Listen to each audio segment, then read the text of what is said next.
ప్రసంగి గ్రంథం 9వ అధ్యాయము 11, 12 వచనాలు చదువుదాం. ప్రసంగి గ్రంథం 9వ అధ్యాయం 11, 12 వచనాలు. వడిగలవారు పరుగులో గెలవరు, వడిగలవారు పరుగులో గెలవరు, బలము గలవారు యుద్ధమునందు గెలవరు,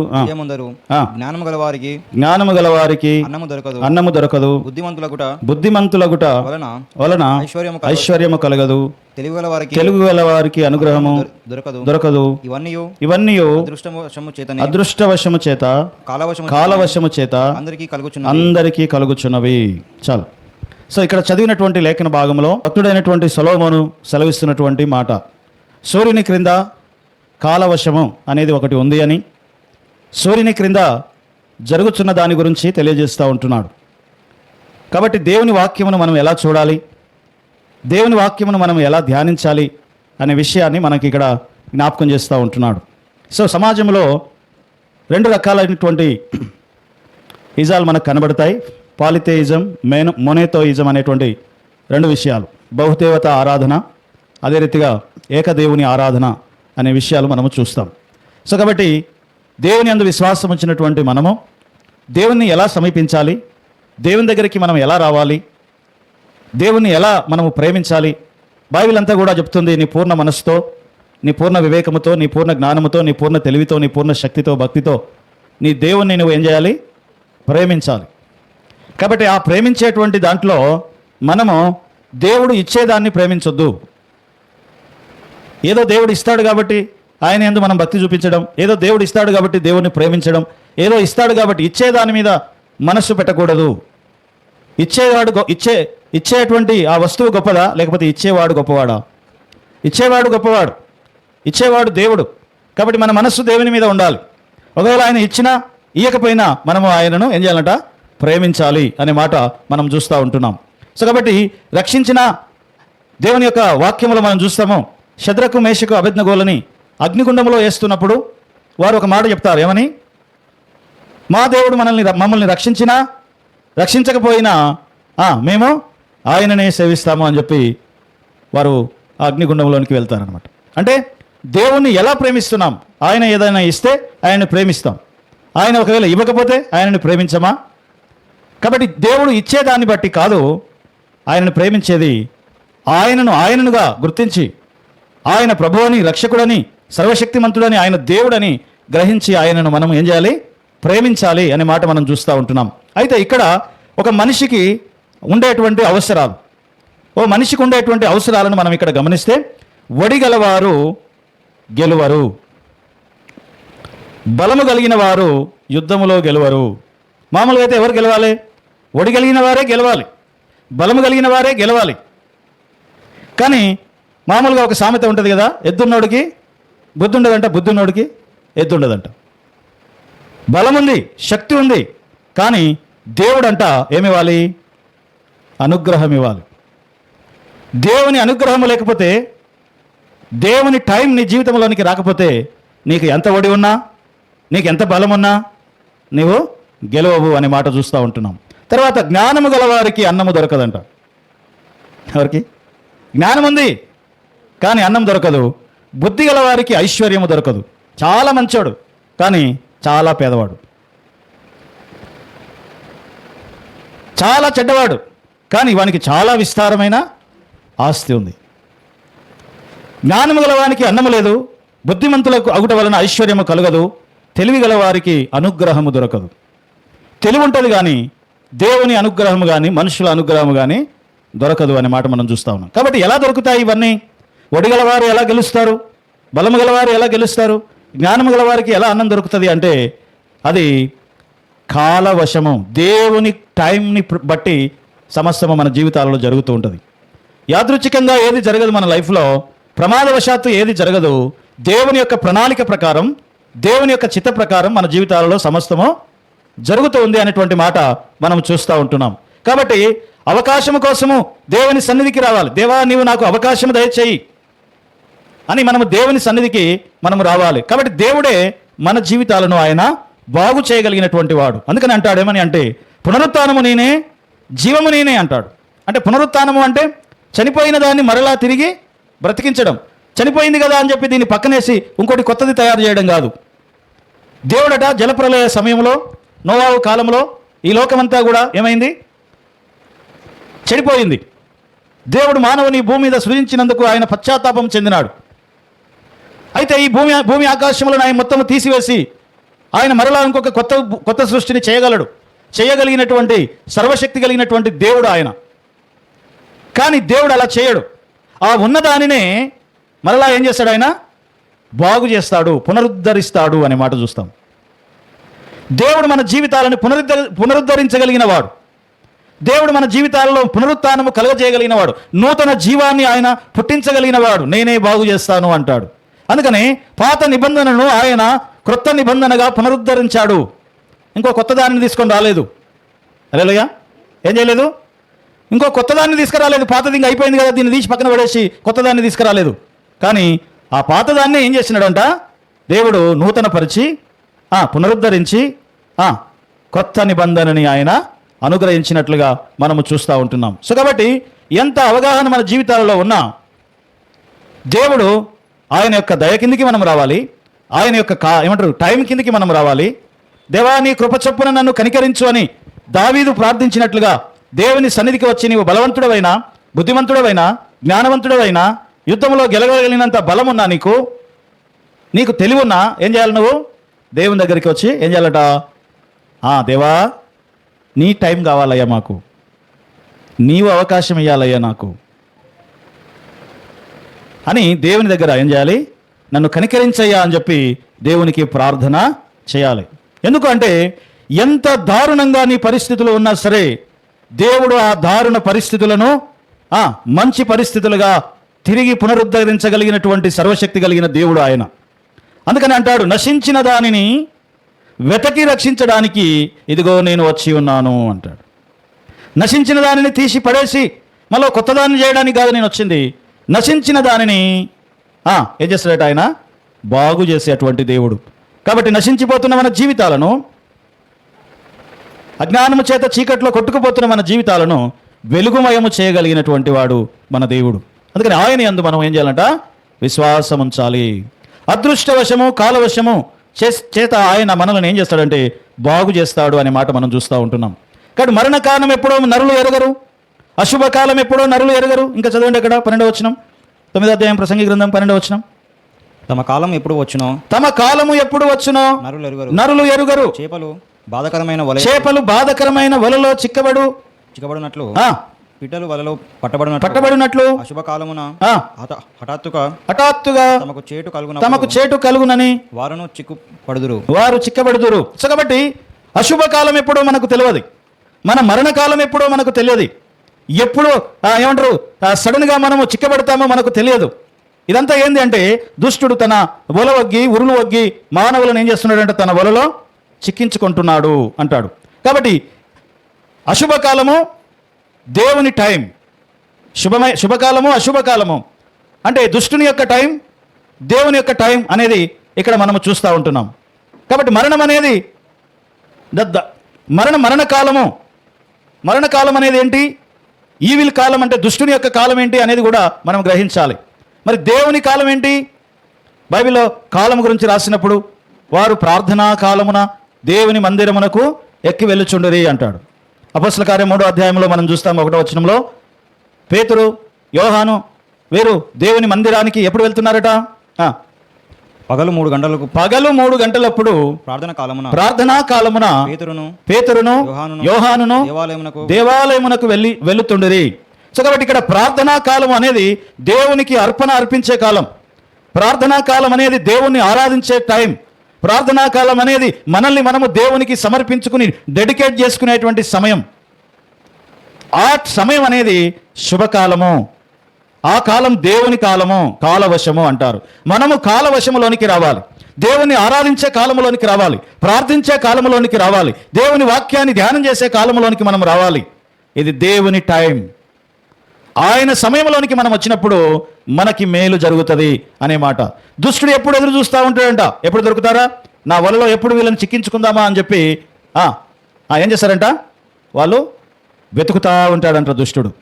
కాబట్టి మనము ఆ వలకి చిక్కకుండా ఉండాలి అంటే దేవుని టైంలోనికి రావాలి. ఆయనను ఆరాధించే కాలం, ఆయనకు బలి అర్పించే కాలం, ఆయనకి సేవ చేసే కాలం, ఆయన వాక్యమును ధ్యానం చేసే కాలంలోనికి మనము రావాలి. అప్పుడు నువ్వు ప్రార్థనలో ఉంటే, నువ్వు ధ్యానంలో ఉంటే, దేవుని వాక్యంలో ఉంటే, దేవుని మందిరంలో ఉంటే, దేవుని ఆరాధించే పనిలో ఉంటే, దేవునికి బలి అర్పించే పనిలో నీవు ఉంటే దుష్టుడు నిన్ను ఏమీ చేయలేడు. Hallelujah. Empty mind is devil workshop అంటారు. అంటే ఖాళీగా ఉండే మైండ్ అంట సైతానికి అంటే ఏంటిదంట, వాడు పని చేసుకునే కర్మాగారం లాగా ఉంటుందంట. హల్లెలూయా. అందుకని దేవుని వాక్యాన్ని మన మనసులో నెమరు వేస్తూ ఉండాలి, ప్రార్థన చేస్తూ ఉండాలి, లేకపోతే దేవుని వాక్యాన్ని ధ్యానం చేస్తూ ఉండాలి. మన మైండ్లో దేవుని వాక్యం తిరుగుతూ ఉండాలి. అప్పుడు దుష్టునికి అవకాశము ఉండదు. అందుకని అంటాడేమని, కీర్తనల గ్రంథం 1వ కీర్తన 1వ వచనాన్ని చూస్తాం. దుష్టుల ఆలోచన చొప్పున నడవక, పాపుల మార్గమున నిలవక, అపహాసకులు కూర్చుండే చోట కూర్చుండక, యెహోవా ధర్మశాస్త్రమునందు దివారాత్రములు. ఇదే టైం అంటే ఇది దేవుని టైం. ప్రార్థనకి నీవు సమయం ఇస్తే అది దేవుని టైం అవుతుంది. వాక్యానికి నీవు సమయం ఇస్తే అది దేవుని టైం అవుతుంది. అప్పుడు దుష్టుడు ఏమీ నిన్ను చేయలేడు అనే మాట మనం చూస్తూ ఉన్నాం. ఎఫెసీయులకు రాసిన పత్రికలో పౌలు భక్తుడు చెప్తున్నాడు, చూడండి 5వ అధ్యాయం 14వ వచనం నుండి. ఎఫెసీ పత్రిక 5వ అధ్యాయం 14వ వచనం నుండి. అందుచేత నిద్రించుచున్న నీవు మేల్కొని, నిద్రించుచున్న నీవు మేలుకొని, మృతులలో నుండి లెమ్ము, క్రీస్తు నీ మీద ప్రకాశించును అని ఆయన చెప్పుచున్నాడు. దినములు చెడ్డవి గనుక హల్లెలూయా. ఏంటిదంట, దినములు చెడ్డవి గనుక సమయము పోనీయక సద్వినియోగము చేసుకొనుడి. సో కాబట్టి ఒక బుద్ధిమంతుడు ఏమంటారు, బుద్ధిమంతునికి ఐశ్వర్యం దొరకాలంటే, ఒక జ్ఞానికి అన్నం దొరకాలంటే, బలవంతుడు యుద్ధంలో గెలవాలంటే, ఒడిగడవాడు గెలవాలి అంటే టైం చాలా ఇంపార్టెంట్. సమయము చాలా ప్రాముఖ్యమైనది. ఆ ప్రాముఖ్యమైన సమయాన్ని మనం ఏం చేయాలంట, సద్వినియోగం చేసుకోవాలి. నీవు గెలిచే టైం ఉంటుంది, నీకు అన్నం దొరికే టైం ఉంటుంది, నీకు ఐశ్వర్యం దొరికే టైం ఉంటుంది. ఆ టైంలోనికి నువ్వు రావాలి అంటే ఏం చేయాలంట, సమయాన్ని సద్వినియోగము చేసుకోవాలి. దినములు ఎలాంటివంట, దినములు చెడ్డవి కాబట్టి మీరు సమయమును పోనీయక సద్వినియోగము చేసుకొనుడి. చదువు ఇంకా. అజ్ఞానుల వలె కాక జ్ఞానుల వలె నడుచుకున్నట్లు, అజ్ఞానుల వలె కాక మీరు జ్ఞానుల వలె నడుచుకున్నట్లు జాగ్రత్తగా చూసుకొనుడి. సో కాబట్టి 3 గంటల సమయం దేనికి అంట, అన్ని పొందుకునే సమయం అంటది. అందుకనే వారు దేవాలయంలోనికి ఎక్కి వెళ్తున్నప్పుడు పుట్టుకతో కుంటివాడు వీళ్ళ వైపు చూసి ఏమైనా వెండి బంగారాలు దొరుకుతాయేమో, ఏమైనా ఇస్తారేమో అని చెప్పి చేయి చాపాడంట. అప్పుడు వీళ్ళు అన్నారట, మా దగ్గర వెండి బంగారములు లేవు, మా దగ్గర ఉన్నదే నీకు ఇస్తాము అని చెప్పి యేసు నామమున లే అని ఏం చేశారంట, చేయబట్టుకొని లేపారంట. వాడు దిగ్గున లేచి గంతులు వేయుచు దేవాలయములోనికి వెళ్ళెను. ఎన్ని సంవత్సరాలుగా ఆ దేవాలయం ముందు పడి ఉన్నాడు. ప్రతిదినము వచ్చి ఆ దేవాలయమునకు ఎక్కి వెళ్ళే వారి దగ్గర అదోటి ఇదోటి అడుక్కుంటూ ఉన్నాడు. కానీ వాడి టైం వచ్చింది. ఏందా టైము, కాలవశము, దేవుని కాలము. ఏ కాలము, 3 గంటల సమయము దేవుని ప్రార్థనా కాలము అంటారు. ఆ ప్రార్థనా కాలంలో వాడు ఏం అందుకున్నాడట, పుట్టుకతో కుంటివాడు కాళ్ళు బందుకొని దిగ్గున లేచి నడుస్తూ దేవుని ఆలయంలోనికి వెళ్ళినాడు. మార్క్స్ వార్త 15వ అధ్యాయం 3వ వచనాన్ని మనం చదువుదాం. సో కాబట్టి 3 గంటల సమయం అనేది చాలా ప్రాముఖ్యమైనది. మన జీవితాలలో దేవుని టైంలోనికి మనం రావాలి, సమయాన్ని సద్వినియోగం చేసుకోవాలి. సో అక్కడ క్రీస్తు సిలువ వేయబడిన సమయం ఎప్పుడు, ఆయన ప్రాణం విడిచిన సమయం ఎప్పుడు అంటే 3 గంటల సమయం. 3 గంటల సమయం ఏంటిది, ప్రార్థనా కాలం, దేవుణ్ణి ఆరాధించే కాలం. కాబట్టి యాజకుడు బయటికి వచ్చి దీవించే కాలం అది. కాలవశము వలన ఒక మనిషి యుద్ధంలో గెలుస్తాడు, కాలవశము వలన ఒక జ్ఞానికి అన్నం దొరుకుతుంది, కాలవశము వలన బుద్ధిమంతులకు ఐశ్వర్యము కలుగుతుంది, కాలవశము వలన నీవు దేవుని దయను పొందుకుంటావు. సో కాబట్టి ఇవి నీకు కలగాలి అంటే నువ్వు ఏ వశంలో ఉండాలి, దేవుని టైంలోనికి నువ్వు రావాలి అనే మాట మనం చూస్తూ ఉంటున్నాం. సో కాబట్టి సమయం నీ కోసం ఆగిపోదు. టైం ఎప్పుడు కూడా మన కోసం అంట ఏం చేయదంట, ఆగదు. రాత్రి కొంచెం లేట్ అయింది, ఉదయం కొంచెం లేట్ అయింది, ఉదయం కొంచెం లేట్ అయింది అక్కడ కాబట్టి మధ్యాహ్నం ఇక్కడ కొంచెం. అంటే సమయం మన కోసము, చెప్పండి, సమయం మన కోసం ఆగదు, మనమే సమయంతో పరిగెత్తాలి. హల్లెలూయా, హల్లెలూయా. ఏం చేయాలంటే అందుకని అంటున్నాడు, సమయం దినములు చెడ్డవి కనుక సమయము పోనీయక ఏం చేయాలి, సద్వినియోగం చేసుకోవాలి, చదువుకోవాలి, ధ్యానించాలి, పనులు చేసుకోవాలి, కాలముతో పాటు మనం ఏం చేయాలంట? పరిగెత్తాలి. అయితే దేవుని సమయంలోనికి మనం రావాలి. హల్లెలూయా, హల్లెలూయా. ఏ సమయంలోనికి? దేవుని టైంలోనికి మనం వస్తే మనం విమోచింపబడతాము అనే మాట మనం చూస్తూ ఉంటున్నాం. కాబట్టి దీన్ని ఎరగని వారు ఏం చేస్తారంటే వలలో చిక్కిన చేపల్లాగా కొట్టుకొని పోతారు. ఈ సమయాన్ని ఎరగని వారు ఏం చేస్తారంటే వేటగాని వలలో చిక్కిన పిట్టల్లాగా ఏమైపోతారంట? వీళ్ళు కొట్టుకొని పోతారంట. హల్లెలూయా. సో నువ్వు వలలో చిక్కిన పిట్టలాగా, వలలో చిక్కిన చేపల్లాగా నువ్వు కొట్టుకొని పోవద్దు అంటే దేవుని టైంలోనికి నువ్వు రావాలి. హల్లెలూయా. మందిరానికి మనం రావడం అంటే ఆయన సమయంలోనికి, ఆయన టైంలోనికి మనం వస్తూ ఉంటున్నాం. మందిరంలో మనము ఆరాధన చేస్తాం, మందిరంలో పాటలు పాడతాం, మందిరంలో దేవుణ్ణి గణపరుస్తాం, దేవుణ్ణి ఆరాధిస్తాం, దేవునికి అర్పిస్తాం. మందిరంలో దేవుని యొక్క ఆశీర్వాదాన్ని మనం పొందుకుంటాం. ఇక్కడ మందిర సమయం ఏంటిదంట? అందుకని దావీదు అంటాడేమని, దేవా లోకంలో 1000 దినాలు గడుపుట కంటే నీ సన్నిధిలో 1 దినము గడుపుట, ఈ 1 దినము ఆ 1000 దినాల కంటే శ్రేష్టమైనది అంటాడు. అంటే ప్రార్థనా కాలము, దేవుని సన్నిధి కాలం అనేది ఎంత ప్రాముఖ్యమైనది. ఆ టైంలో ఏమేమి జరుగుతాయో చెప్తా ఉంటున్నా నేను. ప్రార్థనా కాలంలో మనం పొందుకునే సమయం అది, అంటే దేవుడు మనకి ఇచ్చే సమయం అది. ప్రార్థనా కాలంలో యాజకుడు చేతులెత్తి ఆశీర్వదించే కాలం అది. ప్రార్థనా కాలమున మన యొక్క అర్పణలు దేవునికి అర్పించే సమయం అది. ప్రార్థనా కాలమున దేవుని సన్నిధిలో మనం చేసే ప్రార్థన ధూపము దేవుని సన్నిధికి వెళ్ళేటువంటి సమయం అది. సో కాబట్టి ప్రార్థనా కాలంలోనే మనం అర్పణ అర్పించాలి, ప్రార్థనా కాలంలోనే మనం ప్రార్థనలు చేయాలి, ప్రార్థనా కాలంలో దేవుని యొక్క దీవెనలు మనం పొందాలి. ప్రార్థనా కాలం అనేది టాప్ మోస్ట్ ప్లేస్గా తీసుకుంటుంది.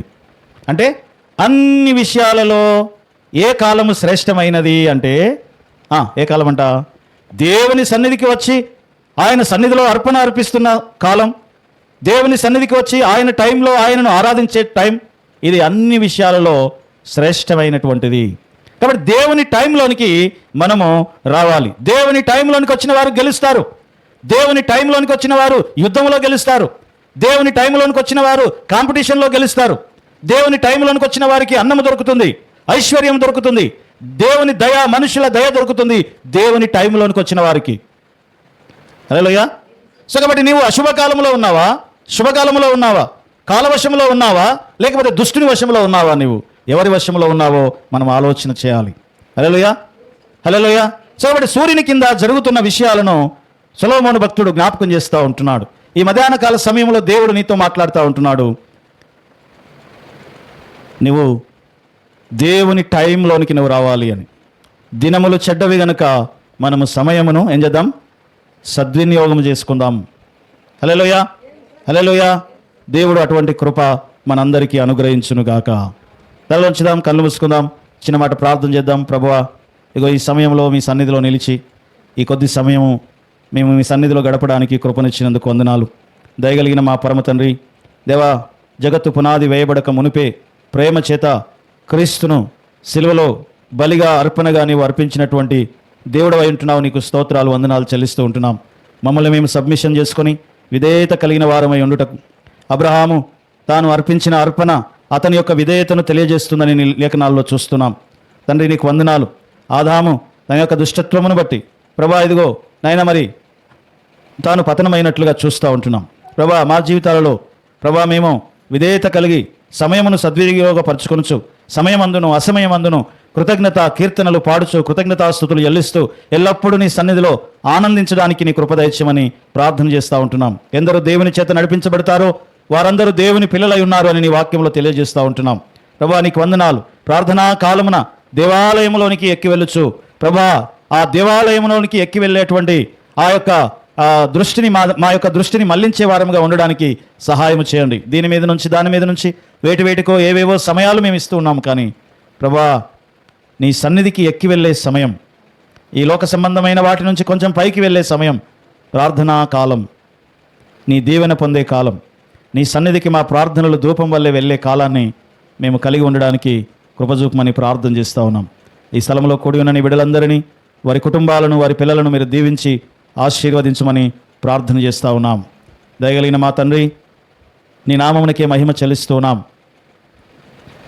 ఒడిగలవారు పరుగులో గెలవరు, బలవంతులు యుద్ధములో గెలవరు, జ్ఞానము గల వారికి అన్నము దొరకదు, బుద్ధిమంతులగుట వలన ఐశ్వర్యము కలగదు, తెలివి గల వారికి దేవుని దయ దొరకదు అని.